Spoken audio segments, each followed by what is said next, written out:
Hey guys, it's Poppy. I want to talk about my experience of taking the PTE in May 2024. Let's get straight into it.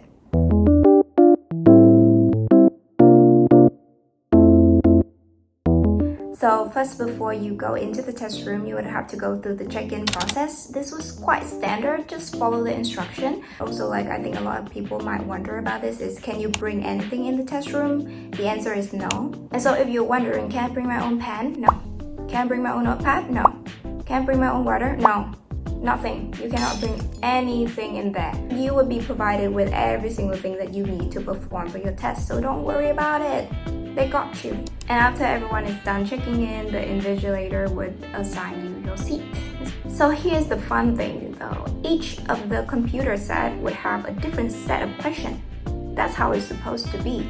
But I feel like everyone, or at least the people around me, and me, got the same set of questions. But don't quote me on this because I didn't really pay attention in the beginning of the exam. But later on, I could hear some of the people, like the one next to me and the one behind me, giving their described image answers. And it sounded exactly like what I got in my described image graphs.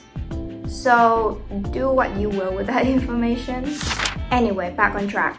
So you sit down, you click on a button that confirms that you want to start the test, and then you would go into the mic and headset testing thingy. So I spent, I would say, 2 minutes on this because I want to make sure that I figured out the position that the mic could capture my voice the best. For me personally, I put the mic directly in front of my lips. I found that position to capture my voice the clearest, but there are different mic positions that you should test out. So just go from the tip of your nose and slowly go down. So you could test out the tip of your nose and then under your nose, in front of your two lips, and then under your lower lips. Test out the different distance too. Once you're happy with the sound quality, then we'll go through the fun part, the actual exam. Real I was okay. Repeat sentence was a little bit challenging. It has always been one of the tougher tasks for me. So I had 1 or 2 sentences that I weren't able to replicate perfectly. But if that happened, I would just repeat the last half of the sentence that I had in my head. But overall, with repeat sentence, I find that if you've done a lot of practice and you are used to the terms in the repeat sentences, then it's manageable. Then describe image. I don't have much recollection of this because I think it was fairly easy. I think I got 2 graphs and a process diagram. The Retell Lecture, I only got 1, luckily. And I still remember the topic is about attachment styles. The lecture was clear, it was a little bit fast, and so if you're struggling with Retell Lecture, then work on your note-taking speed. That's basically the end of the speaking section. As you know, Pearson's is releasing trial questions. The 2 tasks are summarize group discussion and respond to a situation. So when those 2 tasks comes up, there would be a warning, how do I call that? A sign that pops up on your screen that says hey, you're about to do this.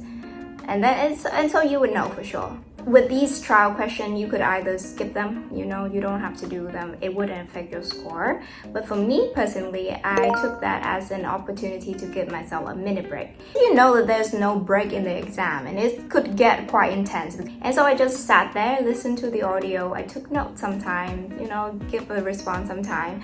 But my brain was not actively working. And so, yeah, you could do what I did. After the mini break, I then went on to the writing section. So summarize written text was a little bit harder than expected. So you know the strategy in summarize written text. You find 3 sentences, you put them together in a certain way, and there you go. But the passage that I got, each of the sentence had a lot of keywords in there. And so if you just pick 3 sentences, you are probably missing out on a lot of keywords. And so when that happened, you would need to deal with it in a certain way. After that, I went on to essay. I got 1 essay. And if you watched my last video, you know what happened. If you don't, I have a pinned video down there. You could check it out. Okay, so after that, we go on to everyone's favorite, the reading section. Overall, the fill-in-the-blank questions that I got were not that difficult. I think 70% of them were quite easy, I have to say, to my standard. So with this task also, if you did your practice and you could remember the words that you learned from the practice, then I don't think fill-in-the-blanks is going to be too much of a problem for you. However, there's one thing that I need to stress is time management. So I made sure to spend like 2 minutes per questions, and sometimes I would try to rush it and spend only 1 minute if I could, because perhaps I might need to spend more time on a particular difficult question. However, by the time that I finished the last question in fill-in-the-blanks reading, which is basically the last part of the reading section, after fill-in-the-blanks reading, there's only multiple choice. And so by the time that I finished the last fill-in-the-blanks reading question, I still had like 13 minutes left. And so I ended up spending like 6 minutes on that question and then like 9 minutes on the multiple choice. Anyway, what I'm trying to say is that with the reading section, I think you could calmly read through the passages that you're given. Don't rush yourself, don't panic. As long as you're not spending like 3 minutes on every single question, I'm sure you would have enough time to do this part properly. And now we've come to the last part of the exam, the listening part. So first, summarized spoken text. The thing that stood out to me the most about summarized spoken text is that the audio that I got had a lot of numbers in it. I had to debate a lot in terms of what numbers to put into my summary. My overall advice is that when that happens to you, prioritize the keywords in concluding sentences. So like sentences with concluding function. So for example, if the sentence says the figure has increased by 10% going from 20,000 to 22,000, then 10% would be the most prioritized number because it's the overall trend. And then I finished up my exam with write from dictation.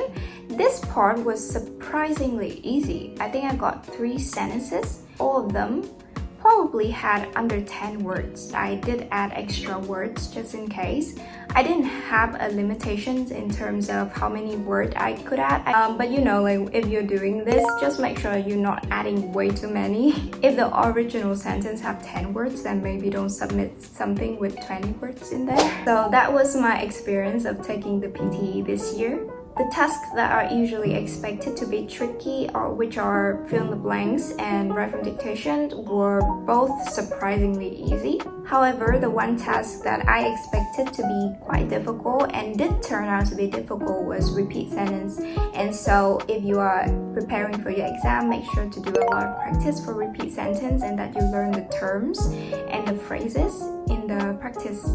Okay, so that's all that I want to talk about. I'll see you guys next time. Bye everyone.